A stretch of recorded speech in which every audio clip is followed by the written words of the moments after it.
ग़ज़ाई मसनूआत के मयारात को तय करने के लिए अहम इक़दाम। सिंध फूड अथॉरिटी का साइंटिफिक पैनल के क़याम का फैसला सामने आया। ऑयल और घी के शोबे के लिए 20 रुकनी पैनल कायम करने का नोटिफिकेशन जारी कर दिया।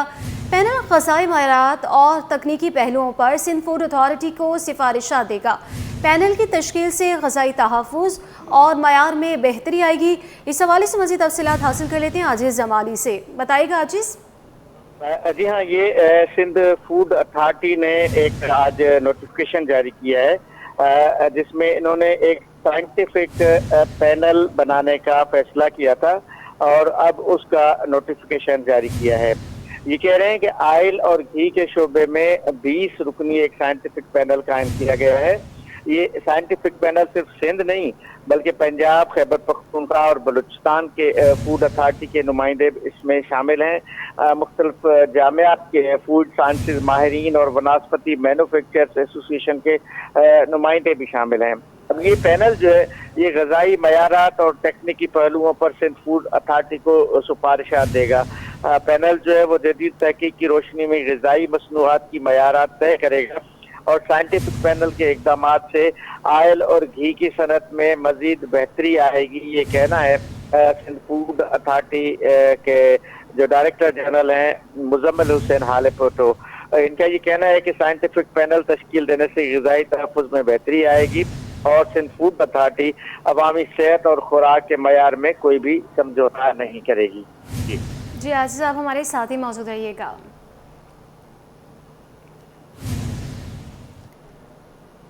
हमारे पास कोई बड़ा डैम नहीं, रजिस्टर्ड क्यों हो? सिंध हुकूमत ने विफाक को वाज़ेह जवाब दे दिया। फेडरल फ्लड कमीशन का सिंध समेत चारों सूबों को ख़त। महकमे आबपाशी सिंध का रजिस्ट्रेशन कराने से इनकार। मौक़िफ़ इख्तियार किया। विफाक के मनसूबे पर सिंध हुकूमत को तहफ़्फ़ुज़ात हैं। दरियाए सिंध में बड़े डैमों के लिए पानी मुयस्सर नहीं है। आपको बताएं कि दरियाए सिंध में बड़े डैमों के लिए पानी मुयस्सर नहीं है। विफाक के मनसूबे पर सिंध हुकूमत को तहफ़्फ़ुज़ात हैं। तफ़सीलात हासिल कर लेंगे। आजीज़ जमाली हमारे साथ ही मौजूद है। बताइएगा आजीज़ इस हवाले से। जी देखिए, ये एक बड़े डैमों का मसला छिड़ा है एक बार फिर और वफाकी फ्लड कमीशन ने सूबों को एक ख़त लिखा है। ये पहला ख़त नहीं बल्कि तीसरी बार रिमाइंडर भेजा है जिसमें इन्होंने कहा है कि सूबा सिंध को जो लिखा है कि बड़े डैमों की रजिस्ट्रेशन के लिए आपने ख़ुद को रजिस्टर क्यों नहीं करवाया और उसकी जो मुद्दत थी जुलाई की वो भी ख़त्म हो गई है। इस पर हमारी बात हुई है सूबा सिंध में जो सूबाई वज़ीर हैं आबपाशी के जाम खान शोरो और सूबाई सेक्रेटरी हैं ज़रीफ़ खेड़ो। अलग अलग वक्तों पे इन्होंने बताया है कि सूबा सिंध चूँकि इस पे तहफ़्फ़ुज़ात रखता है इस मामले पर और चूँकि सिंध में बड़े डैम हैं ही नहीं, सिंध में छोटे छोटे डैम बनाए जा रहे हैं, इसलिए बड़े डैमों की रजिस्ट्रेशन का सवाल सिंध सूबे से क्यों किया जा रहा है महकमा आबपाशी सिंध के बकौल के ये उनको मालूम ही नहीं। उनका ये कहना है कि उनको ऐसे लग रहा है कि बड़े डैमों के मसले को दोबारा छेड़ा जा रहा है जो सूबों के दरमियान इख्तलाफात की वजह बनता है हमेशा। सूबा सिंध के अफसरान और सूबाई वज़ीर का ये मौक़िफ़ है कि हम इसका कोई जवाब नहीं देंगे चूँकि ये मसला हमसे ताल्लुक़ ही नहीं रखता। अगर वफाकी फ्लड कमीशन का ये जो ख़त है उसमें हालांकि किसी डैम का जिक्र तो नहीं है, इसमें बड़े डैम लार्जर डैम्स लफ्ज़ लिखा हुआ है, जबकि सूबाई वज़ीर आबपाशी जाम खान शोरो का कहना है कि अगर स्पेसिफिक किसी डैम का मसला है तो फिर फ्लड कमीशन लिखे कि किस डैम की बात हो रही है, जबकि बड़े डैमों के रजिस्ट्रेशन पे हमें तहफ़्फ़ुज़ात हैं। सूबाई हुकूमत के अफसरान को भी तहफ़्फ़ुज़ात हैं, महकमा आबपाशी सिंध को भी तहफ़्फ़ुज़ात हैं इस मसले पे।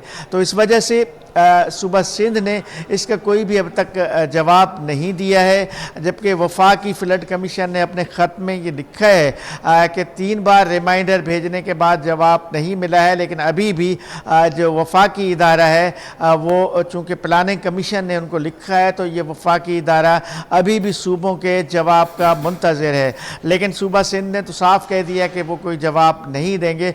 तो इस तरह ये बड़े डैमों का जो मामला है जो तनाज़ा है वो सिंध और वफाक के दरमियान इस सूरत में बरकरार है। जी ठीक है आजीज़, ये बताइएगा विफाक के मंसूबे पर सिंध हुकूमत को तहफ़्फ़ुज़ात है, ये बताइएगा किस तरह के तहफ़्फ़ुज़ात दरपेश हैं? जी देखिए, जो हमारी बात हुई है यहाँ पे सूबा सिंध के सूबाई वज़ीर से या सेक्रेटरी अब्बासी से या दीगर अफसरान से, तो उनको ये तहफ़्फ़ुज़ात हैं कि बड़े डैमों के लिए दरियाए सिंध में पानी ही मुयसर नहीं है। उनका कहना है कि माजी में भी इस तरह कालाबाग डैम का इशू छेड़ा गया था, जिसकी सूबा सिंध ने मुखालफत की थी।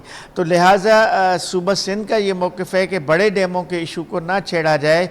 ये सूबे और वफाक के दरमियान एक बहुत बड़ा तनाज़ा खड़ा हो जाएगा अगर बड़े डैमों को छेड़ा गया। अगर छोटे डैमों की बात है तो वो सूबाई सतह का मामला है, उसका वफाकी फ्लड कमीशन से कोई ताल्लुक़ नहीं है छोटे डैमों का। तो ये सूरत हाल है, इस किस्म के तहफ़्फ़ुज़ात हैं सूबा सिंध को। जी अच्छा अजीज़, ये भी बताइएगा कि फेडरल फ्लड कमीशन का सिंध समेत चारों सूबों को ख़त लिखा गया है और आप ये भी बता रहे हैं कि जवाब नहीं दिया जा रहा, जवाब देने से इनकार किया जा रहा है, तो इसका नेक्स्ट जो लाहे अमल होगा वो क्या हो सकता है? इसमें हम ज़रूर कोशिश करेंगे कि सिंध के वज़ीर अब्बासी से ऑन दी रिकॉर्ड इस पर मौक़िफ़ लिया जाए, उनसे पूछा जाए कि वो क्या कहते हैं। लेकिन ये चूँकि इससे तो लग रहा है ना, ये पहला ख़त नहीं है और इस ख़त में लिखा है कि जो मुद्दत थी, यानी बड़े डैम्स के लिए सूबों की जो रजिस्ट्रेशन की मुद्दत थी वो इस साल जुलाई में थी, वो मुद्दत भी ख़त्म हो गई है। उसके बावजूद भी सूबों ने रजिस्ट्रेशन नहीं कराई है। इससे तो अंदाज़ा है कि सूबा सिंध इससे बिल्कुल लाताल्लुक़ बैठा हुआ है और उन्होंने तय कर दिया है कि वो इस मसले पे बड़े डैमों के इशू पर वफाक को कोई जवाब नहीं देंगे। अब इसके बाद भी वफाकी सतह पे यकीनन इस पर बात होगी। हमारे ज़राए ये भी कह रहे हैं कि वज़ीर अब्बासी जाम खान शोरो ने कुछ अर्सा कबल सदर ममलिकत आसिफ अली ज़रदारी से मुलाकात की थी इस्लामाबाद में, तो भी उन्होंने ये डैमों की सूरत हाल, इरसा का मसला और सिंध में पानी की किल्लत का मसला, इन मसाइल पर सदर ममलिकत को भी एक ब्रीफिंग दी थी।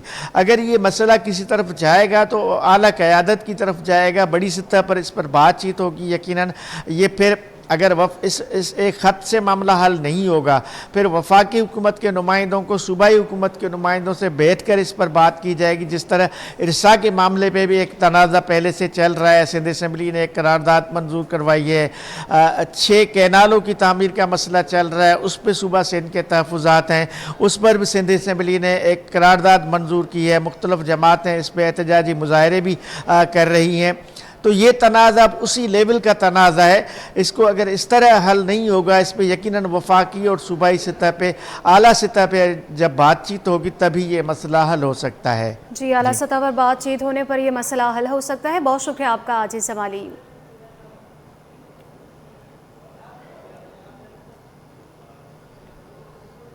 एमडी वाटर कॉरपोरेशन ने ज़ेरे ज़मीन पानी निकालने के 57 लाइसेंस मनसूख कर दिए। लाइसेंस के इजरा में मुबैना तौर पर करोड़ों रुपए की रिश्वतखोरी के इल्ज़ामात भी सामने आए हैं। इसी पर मज़ीद तफसीलात हासिल करेंगे एहसन अब्बासी से।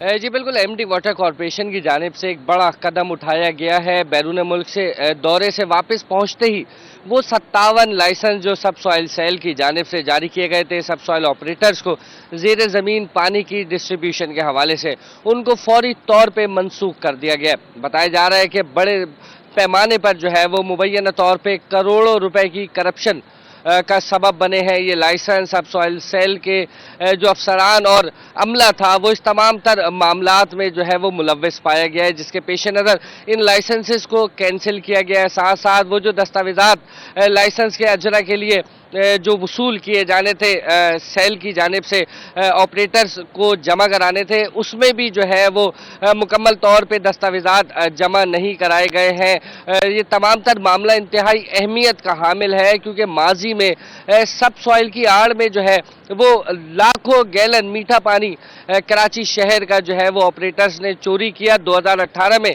जो लाइसेंस जारी किए गए थे उनमें से पहले मरहले में 17 लाइसेंस जो है वो कैंसिल किए गए थे, सिर्फ इस बुनियाद पर कि मीठा पानी जो है वो बल्क की लाइनों से चोरी किया जा रहा है और उसके बाद ऑपरेशन का सिलसिला शुरू हुआ और उन तमाम ऑपरेटर्स को जो है वो ब्लैकलिस्ट कर दिया गया। एमडी वाटर कॉरपोरेशन की जानिब से ये भी कहा गया था कि जो माजी में ऑपरेटर्स ब्लैकलिस्ट हुए हैं उन तमाम ऑपरेटर्स को जो है वो नए मरहले में लाइसेंस जारी नहीं किए जाएंगे, लेकिन सब सॉइल ऑपरेटर्स की जानिब से देखा यह गया कि सब सॉइल सेल ने उन तमाम ब्लैकलिस्ट ऑपरेटर्स को नाम बदलकर लाइसेंस का अजरा कर दिया। मेरे कैमरामैन शकील अगर आपको दिखाएं तो मैं इस वक्त 3 अट्टी के पुल के नीचे मौजूद हूं और ये गुजरने वाली जो लाइनें हैं, जो पाइप हैं, ये वो तमाम सब सॉइल ऑपरेटर्स की लाइनें हैं जो कि लाइसेंस हासिल करने के बाद ज़ेरे ज़मीन ये लाइनें जो है वो बिछाई जाती हैं। इसमें बोरिंग का पानी इस्तेमाल किया जाता है और वो सनती एरिया तक पहुंचाया जाता है वो तमाम पानी। इसके लिए ये लाइसेंस लिया जाता है, लेकिन सूरत हाल कुछ ऐसी थी कि बोरिंग के पानी की आड़ में जो है वो मीठा पानी चोरी हो रहा था। WTM का पूरा नेटवर्क जो है वो ऑपरेटर्स के शिकंजे में था और साथ साथ दीगर जो वाटर कॉरपोरेशन के FTM CTM की लाइनें हैं वहां पर भी जो है वो शिकंजे गाड़े हुए थे सब सॉइल ऑपरेटर्स ने। यकीनन इसमें अफसरान भी मुलव्विस थे जिनके खिलाफ एमडी वाटर कॉरपोरेशन की जानिब से सख्त अहकामात लिए गए, उनके ट्रांसफर्स किए गए, उनको उहदों से हटाया गया और नए अफसरान को जो है वो तैनात किया गया। चोरी के हवाले से रेंजर्स पुलिस की जानिब से जो है वो एंटी थेफ्ट सेल और इदारा नकाशो फरहमी आपकी जानिब से ऑपरेशन किए गए। दर्जनों मुकदमात भी जो है शहर भर के थानों में दर्ज कराए गए। मकसद इस बार नए लाइसेंस के अजरा का ये था कि शफाफियत के साथ जो है इन सब सॉइल ऑपरेटर्स को लाइसेंस जारी किए जाए और सिर्फ बोरिंग का पानी ही जो है वो इस्तेमाल किया जाए। लेकिन देखा यह गया कि दोबारा तौर पे जो है मुबैयन तौर पे करप्शन सामने आई और वो दस्तावेजात जो कवायद व ज़वाबित मुकम्मल करने थे वो भी नहीं पूरे किए गए और लाइसेंस का अजरा कर दिया गया है। जी, मलिर मुर्गी खाना नदी ब्रिज मरम्मत की वजह से ट्रैफिक के लिए बंद कर दिया गया, जिसकी वजह से शहरियों को शदीद मुश्किलात का सामना है। दोनों ट्रैक के ट्रैफिक को एक ही ट्रैक पर मुंतकिल कर दिया गया। इस पर हमें आगाह कर रहे हैं मुमताज़ शिगरी। मुमताज़, बताइएगा क्या सूरत हाल है? मुर्गी खाना ब्रिज के पास मौजूद हूँ और ये सड़क जो है यहाँ से कैदाबाद की तरफ जाती है और ये सड़क तकरीबन सुबह 6 बजे से बंद है। रिकारपेंटिंग का यहाँ पे काम चल रहा है जिसकी वजह से जो है यहाँ शहरी फंस चुके हैं। एक ट्रैक को जो है मुकम्मल तौर पर बंद कर दिया गया है। मेरा कैमरामैन शाहजेब आपको दिखा रहे हैं, ये गाड़ियाँ यहाँ पे फंसी हुई है, शहरी यहाँ पे फंसे हुए, जो बाइक सवार है, जो बड़ी गाड़ियों में आ रहे हैं, जो बसों में सफ़र करने वाले, जो कार में रिक्शे में सफ़र करने वाले, ये सारे तकरीबन सुबह 6 बजे से यहाँ पे फंसे हुए और कहा यह जा रहा है। जब हमने मालूमात ली तो उनका कहना यह था कि जो है ये तकरीबन 5 से 6 घंटे और लग सकते हैं। ये पूरा आप देख सकते हैं, शाहजेब आपको दिखा रहे हैं कि पूरा जो पुल है वो तकरीबन बंद किया हुआ है, कोई किसी को यहाँ से गुजरने की इजाज़त नहीं है और जो दोनों जो ट्रैक है, ट्रैक पे जो ट्रैफिक यहाँ से चल रहे थे उन्हें जो है एक ही ट्रैक पर मुंतकिल किया गया है। ये आपको दिखा रहे हैं कि एक ही ट्रैक पर जो है दोनों ट्रैफिक को मुंतकिल कर दिया गया है, जिसकी वजह से जो है ट्रैफिक जाम है, ट्रैफिक जो है बदतरीन ट्रैफिक जाम हुए, लोग यहाँ पे फंसे हुए हैं। इस वक्त जो है एक शहरी मेरे साथ मौजूद है, हम इनसे भी जानने की कोशिश करेंगे कि किस तरह के जो है मुश्किलात का सामना है और लोग जो है किस तरह यहाँ फंसे हुए और जो खुसूसन जो काम पे जाने वाले, जो अपने घरों पे जाने वाले, जो है आज छुट्टी का दिन है और जो मुख्तलिफ सैर से पार्टी करने के लिए मुख्तलिफ जगहों पे जाने वाले वो तकरीबन यहाँ पे फंसे हुए हैं। उनको किस तरह के मुश्किलात का सामना है और ये सड़क जो है कब से नहीं बनी थी, कब से जो है यहाँ के जो रिहायशी है खुसूसन उन्हें किस तरह के मुश्किलात का सामना है और सामना करना पड़ रहा था, इस पर जो है बात करेंगे। मुझे बताइए कब से मुश्किलात का सामना था, कब से ये सड़क नहीं बन रही थी और यह क्या सूरत है? 7 बजे से जो है ये सड़क बंद है और ये जब से बनाने की कोशिश कर रहे हैं लेकिन अभी तक बन नहीं पाया है। सड़क बहुत आवाम परेशान हो गई है और ये आवाम के लिए बड़ी मुश्किलात हो गई है ये। तो अब ये कब तक बनेगा ये कुछ पता नहीं है अभी इस बारे में। तो अभी तक तो लोग सारे परेशान है, कोई मरीज़ है, कोई बीमार है, कोई किस हाल में किसी परेशान ही के हाल में सारे। तो किस तरीके से ये बनेगा अभी हमें कुछ पता नहीं लग रहा है इसके बारे में। तो मैं सुबह से यहीं पे खड़ा हूँ, यही मैं देख रहा हूँ। सुबह 6 बजे से यहाँ पे गाड़ी आई हुई थी, सुबह 6 बजे से गाड़ी आई हुई है और अभी तक ये काम चल रहा है सुबह 6 बजे से। जी बिल्कुल, शहरी से मेरी बात हुई तो उनका कहना था सुबह 6 बजे से जो है ये काम यहाँ पे चल रहा है और भारी मशीनरी यहाँ मौजूद है। आप देख सकते हैं ये मशीनरी यहाँ पे खड़ी है और इस पे जो है काम हो रहा है और यह कहना कबल अज वक्त होगा कि ये काम जो है कब मुकम्मल होगा, कब जो है शहरियों को यहाँ से निजात मिलेंगे और ये सड़क बन पाएंगे, क्योंकि बुरी तरह जो है लोग यहाँ पे फंसे हुए, ट्रैफिक यहाँ पे जाम है और लोगों को जो है काफ़ी मुश्किलात का सामना है। जी, और नॉर्थ नासिमाबाद हैदरी मार्केट की सड़क भी सीवरेज के बोसीदा निज़ाम की वजह से तबाही के दहाने पर पहुंच चुकी है, जिसकी वजह से दुकानदारों का कारोबार ठप हो गया है। इस हवाले से हमें आगाह कर रही हैं अक्सर शेख। जी बिल्कुल, हम इस वक्त मौजूद हैं नॉर्थ नाजिमाबाद हैदरी मार्केट की सामने वाली सड़क पे। आप इस सड़क का हाल देख सकते हैं कि कितने खस्ता हाली का शिकार है। सीवरेज के निज़ाम ने इसको तबाही के दहाने पे लाके खड़ा कर दिया है। सीवरेज का पानी जमा होने से इसमें गड्ढे पड़ चुके हैं। यहाँ से जो आने जाने वाले हैं, जो राहगीर हैं, उनको भी देखें कितनी मुश्किलात का सामना है। शहरियों ने अपनी मदद आप ही यहाँ पे ईंटें रख के जो है वो आना जाना यहाँ से कर रहे हैं। जो यहाँ से ट्रैफिक गुजर रहा है उसको भी दुश्वारी का सामना है। शहरी हमारे साथ मौजूद हैं। आप हमें बताएगा कि ये मार्केट भी है, यहाँ पे दुकानें भी हैं, लोग अपने कारोबार के लिए भी आ रहे हैं, तो कितना मुतासिर हो रहा है? पूरा कारोबार का भी बड़ा मसला है। लोग आना जाना, लोग आते ही नहीं है मार्केट के अंदर। दुकानदार भी परेशान है, हम लोग भी परेशान है, राहगीर भी परेशान है। और इसमें सीवरेज की, सबसे पहले सीवरेज की ज़रूरत है। इस पर सीवरेज डालो, उसके बाद इस पर रोड डालो। हर आदमी परेशान है, बच्चे परेशान है। परसों लेडीज़ गिर गई इसके अंदर, फिर हम लोगों ने पकड़ के उठाया। यानी जायज़ नहीं बनता कि हम लेडीज़ को उठाए, मजबूरी थी उठाने के, तो हम लोगों ने उठाया उसको। कभी बच्चा गिर जाता है और ये लाजमी ये पानी बहता है, एक हफ्ते के अंदर ये बहना शुरू हो जाता है। आपने मुतालिका हुकाम को दरख्वास्तें जमा करवाई, कोई सुनवाई हुई? होटलों वाले, दुकान वालों ने, सब ने दरख्वास्तें जमा की, हम लोगों ने भी दरख्वास्तें दी, मगर कोई सुनवाई, कोई हल नहीं हो रहा इसका। जी बिल्कुल, शहरी हमारे साथ मौजूद थे। उनका यही कहना था कि हमने मुतालिका हुकाम को दरख्वास्तें जमा करवाई हैं, लेकिन उसके बावजूद कोई सुनवाई नहीं हो रही। इस रोड की वजह से आए दिन हादसात के मामूल बने हुए हैं। कभी ख़वातीन गिर जाती हैं, कभी कोई इंसिडेंट हो जाता है। तो शहरियों का यही मुतालबा है कि यहाँ पर दुकानें भी हैं, लोगों का कारोबार भी मुतासिर हो रहा है। इस रोड को और सीवरेज के निज़ाम को जल्द से जल्द ठीक किया जाए ताकि इनकी परेशानी हल हो सके। जी, शहर में हैवी ट्रैफिक के खिलाफ ट्रैफिक पुलिस की कार्रवाइयां जारी हैं। कोरंगी सनती एरिया चमड़ा चौरंगी पर ट्रैफिक पुलिस ने क्रैक डाउन किया है। पानी के टैंकर्स, मुसाफिर बसें और लोडिंग ट्रक के खिलाफ मुतअद्दिद चालान भी कर दिए हैं। मज़ीद तफसीलात हासिल कर लेते हैं सलमान सलीम से। देखिए बिल्कुल, इस वक्त हम कोरंगी सनती एरिया चमड़ा चौरंगी के मुकाम पे मौजूद हैं। वैसे तो हम देखते हैं कि ट्रैफिक पुलिस शहरियों को तंग करती है, रोकती है, उनके चालान करती है, लेकिन हैवी ट्रैफिक को नहीं पूछा जाता। इसीलिए आज हम चमड़ा चौरंगी के इस मुकाम पे मौजूद हैं और एसओ ट्रैफिक के आइए हमारे साथ मौजूद है रिजवान। उनसे मजीद जानते हैं कि हैवी ट्रैफिक के खिलाफ क्या कार्रवाई अमल में लाई जा रही है और अभी इन्होंने क्या क्या दस्तावेजात जो है वो वाटर टैंकर वालों से मांगे। सर, बाला अफसरान की तरफ से हुक्म है कि वाटर टैंकर हैवी जो ट्रांसपोर्ट है उसके खिलाफ क्रैकडाउन चल रहा है। आपके सामने रोका है इसको।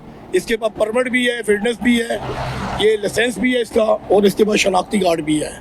तो इसको मैं भी मूव कर दूंगा, छोड़ दूंगा, क्योंकि उसके पास पूरी चीज़ें मुकम्मल है। अच्छा, ये बताइएगा, हम देखते हैं कि अमूमन जो वाटर टैंकर वाले होते हैं ये शहरियों को कुचल रहे होते हैं, बड़े हादसात होते हैं, तो इसके ऊपर क्या क्या कार्रवाई आप लोग अमल में लेके आते हैं, क्या क्या चीज़ें चेक करते हैं? सर, जो देखते हैं कि इसके पास लाइसेंस नहीं है उसके ऊपर 279 भी की जाती है और MBO के तहत 113 में गिरफ्तारी भी की जाती है और इनको चलान हैवी दिए जाते हैं। देखिए बिल्कुल, हैवी ट्रैफिक के खिलाफ क्रैकडाउन किया जा रहा है और वाटर टैंकर को रोका गया है। तमाम दस्तावेजात इनसे मांगे गए हैं, फिटनेस सर्टिफिकेट, लाइसेंस, शनाख्ती कार्ड और दीगर जो डॉक्यूमेंट्स होते हैं वो इनके पास मौजूद हैं। ताहम इसलिए ट्रैफिक पुलिस की जानिब से इनको जो है वो छोड़ दिया जाएगा, लेकिन मजीद जो वाटर टैंकर आ रहे हैं उनको रोका जाएगा, उनसे भी तमाम दस्तावेजात मांगे जाएंगे। जिस ड्राइवर के पास दस्तावेजात मौजूद नहीं होंगे उनके खिलाफ कार्रवाई की जाएगी। साथ ही ओवर स्पीडिंग एक बड़ा मसला है। हम देखते हैं कि कराची की सड़कों के ऊपर वाटर टैंकर ओवर स्पीडिंग करते हैं, जिसकी वजह से हादसा रूनुमा होते हैं। ताहम उसके ऊपर भी उन वाटर टैंकर्स के ऊपर भी चालान किया जाएगा जो कि ओवर स्पीडिंग में मुलव्वस है। जी, बहुत कारोबारी दुनिया से अब खबर शामिल करेंगे। एक हफ्ते में रुपए की कदर में मिला जुला रुझान रहा। एक हफ्ते में डॉलर इंटर बैंक में 4 पैसे बढ़कर 277 रुपये 74 पैसे पर बंद हुआ, जबकि ओपन मार्केट में डॉलर 12 पैसे इजाफे से 278 रुपये 74 पैसे का हो गया है।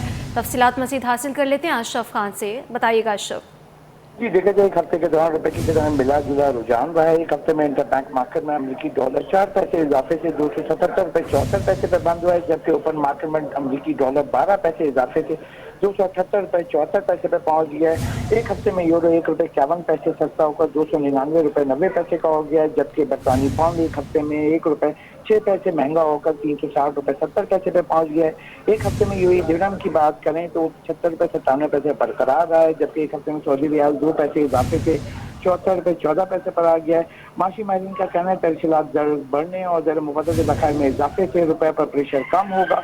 स्टेट बैंक के ज़खायर एक हफ्ते में देखा जाए $180 लाख का इजाफा हुआ है, जो कि अप्रैल 2022 की बुलंद सतह $11.17 करोड़ से तजावज़ कर गए। साथ ही कहा है कि इस वक्त स्टेट बैंक के पास 2 माह के दरामदी बिल के बराबर ज़खायर मौजूद है।